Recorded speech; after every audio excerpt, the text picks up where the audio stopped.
Two white light beams dashed over and caught the small silver dragon. Supported by the light beams, the little silver dragon swiftly flew up into the dark clouds in the sky. Immediately, more than 10 black dragons flew upside down into the distance, dozens of miles away, after some crackling sounds. "What is going on?" Mila leaned to Walter's side. She looked at the window and saw nothing but the pouring rain and dense black clouds.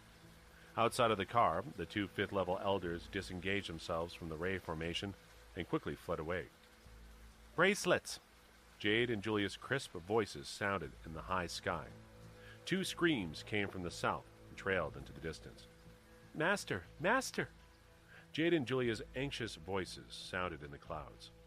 After using the sword energies to pierce at his dragon's core, Jacob entered a fierce fight, making the cracks in the dragon's core multiply. Right now, with his nature essence depleted, the damage to his dragon core was almost unrepairable.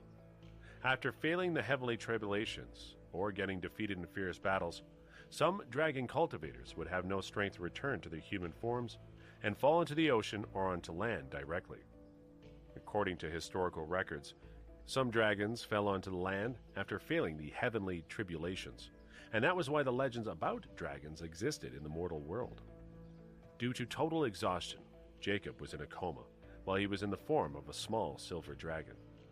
"Sister, we should have killed all the evil people from that clan," Julia yelled at Jade while she supported Jacob's body. "If we kill freely, our pure hearts will be affected." Supporting Jacob, Jade explained patiently. "I don't care about our pure hearts.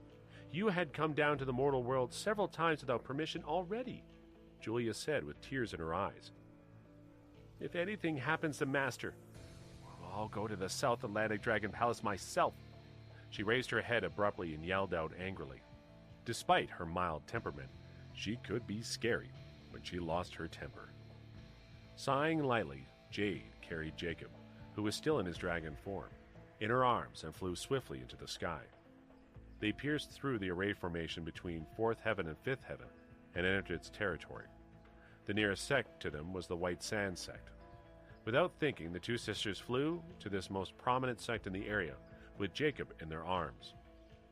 Meanwhile, the White Sand sect was lit with bright lights, proceeding with a celebration ceremony. 13 of its top disciples recently came out of their seclusion cultivation, and 2 of them had successfully reached the core formation realm, bringing great excitement to the whole sect. During the ceremony, the sect master would promote the 2 new core formation realm cultivators who were disciples into elders of the sect. In the newly built Grand Hall, the disciples of the White Sand sect all gathered. After becoming elders, the cultivators would have their own caves, take in their own disciples, and have free access to the elixir-making rooms and the Technique Scroll Tower. Standing before the sect master, the 2 middle-aged men in robes were red in the face with happiness. After reaching the core formation realm, they could be counted as masters on Fifth Heaven, and they could walk proudly in the sect, and would be received as VIPs when they visited other sects.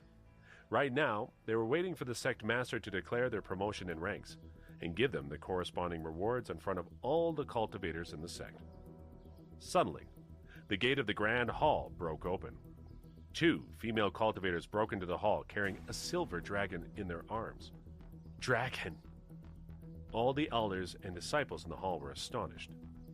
Dragon cultivators had to reach 5th level to transform into a dragon, and 5th level was equivalent to a low-tier Nascent soul realm for human cultivators.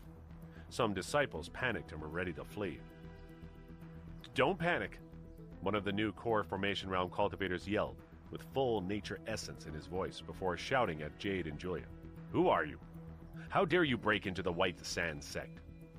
He took a clear look, and he saw that the silver dragon was very small and was dying with its head lowered and eyes closed. He couldn't determine the realms of the female cultivators who were carrying the silver dragon, but from the looks of them, he thought they were not powerful. After all, they are powerful cultivators. We wouldn't even be able to bear their auras. Also, this small dragon shows no overwhelming dragon aura, he thought. Since this disciple was about to be promoted, it was time for him to show his power as a to-be elder. The other new core formation realm cultivator understood the situation at the same time. Without hesitation, he drew out a black sword and hacked at the head of the silver dragon. Then the first core formation realm cultivator acted as well, smashing a massive gold bowl towards the silver dragon. Undoubtedly, the two to-be elders wanted to show their power at this critical moment, so that they could impress more people and get to higher ranks in the sect in the future. The disciples widened their eyes while they watched their masters strike towards the dragon.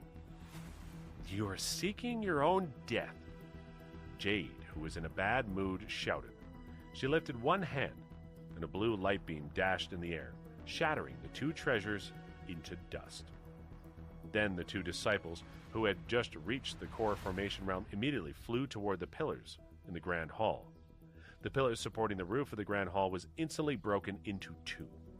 The two core formation realm cultivators lost consciousness without making a sound. "Prepare the best room for us, and no one is allowed to come in." With glaring eyes, Jade said as she emphasized each word. All the people turned their eyes to the sect master. Elder Roman swallowed his saliva nervously. Looking down at the two unconscious core formation realm cultivators, he lifted his hand slowly and said in a low voice, "Prepare the best room for these two masters." Hearing his words, the low-level disciples instantly chattered among themselves loudly. They knew that the dragon cultivators were the nemesis of human cultivators. However, the sect master didn't attack these intruders. Instead, he was welcoming them into the sect. Julia was nervous and anxious, and she lost her temper with these weak cultivators who were making noises. She snorted in a low voice and stomped her foot. With her foot in the center, a shockwave spread outwards, and all the pillars shattered. The White Sand Sect cultivators scrambled out of the Grand Hall, running or flying. The newly built Grand Hall was turned into a pile of ruins.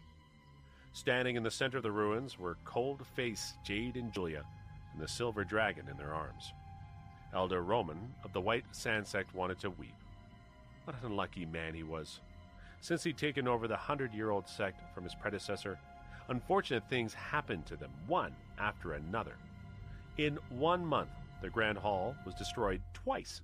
All the herbs in their herb garden were stolen, and even 2 of their elixir furnaces were robbed. "Any objections?" Jade asked with angry eyes. Jade and Julia emitted a dominant pressure. Their spiritual senses instantly enveloped the White Sand Sect that had a territory of thousands of acres. Elder Roman tried to speak, but now he couldn't open his mouth. A chill rose from the bottom of his heart, turning his legs into jelly. This was undoubtedly the pressure of cultivators above low-tier nascent soul realm. The other cultivators were all stunned into numbness. "Where is the room?" Jade asked, casting a cold glance at Elder Roman. It's in the front," Elder Roman said immediately after sensing that the pressure on him lightened. Dispirited, Julia stomped on the ground again. The platform, which was stone-paved in about 400 square meters, cracked. Also, the stone steps that led down to the foot of the mountain instantly shattered into dust. The power Julia showed frightened away all the remaining objections in the minds of the cultivators. They knew that whoever dared to disturb the 2 female cultivators would die.